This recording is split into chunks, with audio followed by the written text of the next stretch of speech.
Hello Year 4, welcome to Tuesday, day 2 of our maths home learning. So today we're going to be writing decimals, and this learning follows along really nicely from what we did yesterday. So I'm going to be using the same representations to help me that I used yesterday. So that's the place value chart and the 100 square.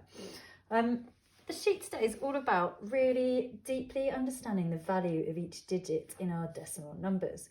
So we'll see some questions like this, asking us to write the value of each digit. So you'll see the number like this, and one of the digits will be underlined, and that's the one we're focusing on.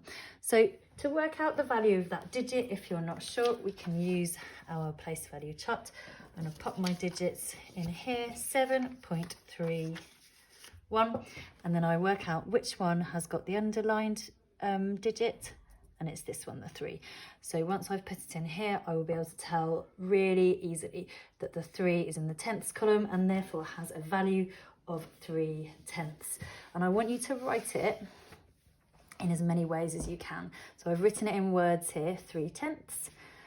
I've written it here as a fraction, 3/10, and I've written it as a decimal number, 0.3. And we also have a question like this, which is going to ask us to focus on a different digit. And we can do the same thing. We put our number into the place value chart. And when we've done that, 0.05, again, we can see really clearly which column this 5 is in, and it's the hundredths column. So I'm going to write it in as many ways as I can, and I've actually forgotten one there. Should we pop it in?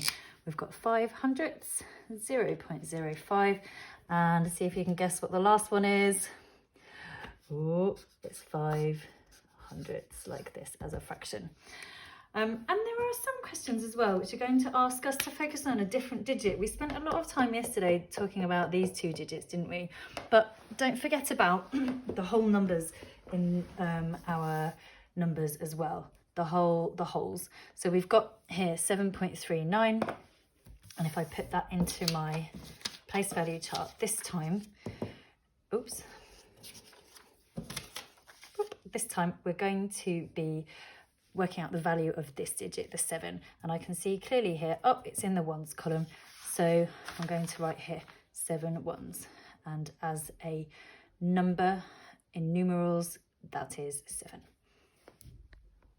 One of the other things we're going to be asked to do on our sheet is to look at a decimal number on a place value grid and fill in zeros as placeholders where they are needed.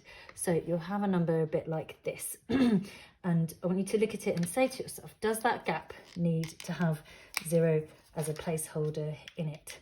So remember why we use 0 as a placeholder. So if I was to try and write, we can see at the moment that this 6 is in the hundredths column and this 3 is in the ones column. But if I try to write this number, I might think I've left a gap here.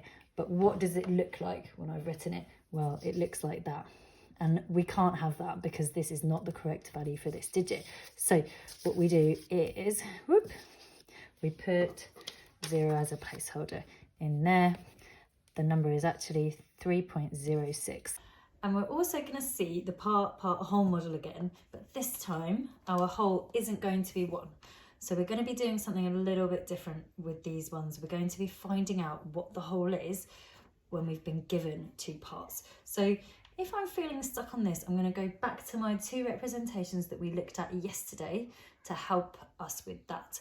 So I take this part first, 0.2, and to be sure of the value of each digit, I can put it into my place value column. That's step 1. Once I've done that, I will be really certain that the value of this 2 is 2/10, and then I can represent it on my grid. Then I can do the same for this number, 0.06, and once it's in my place value chart, I can be really sure that the value of this digit is 6 hundredths.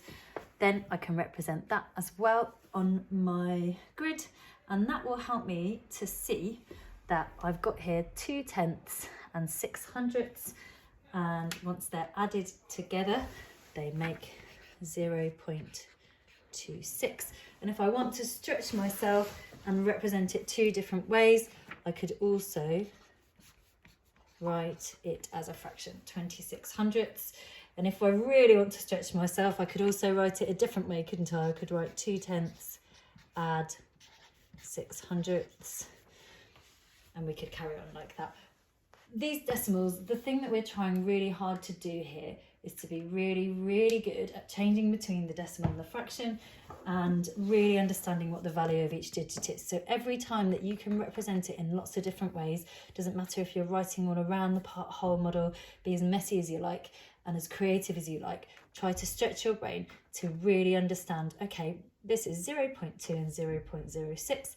They add together to make 0.26, but I know that I can also represent that in a few different ways. All right, thank you, Year 4. Good luck and see you tomorrow.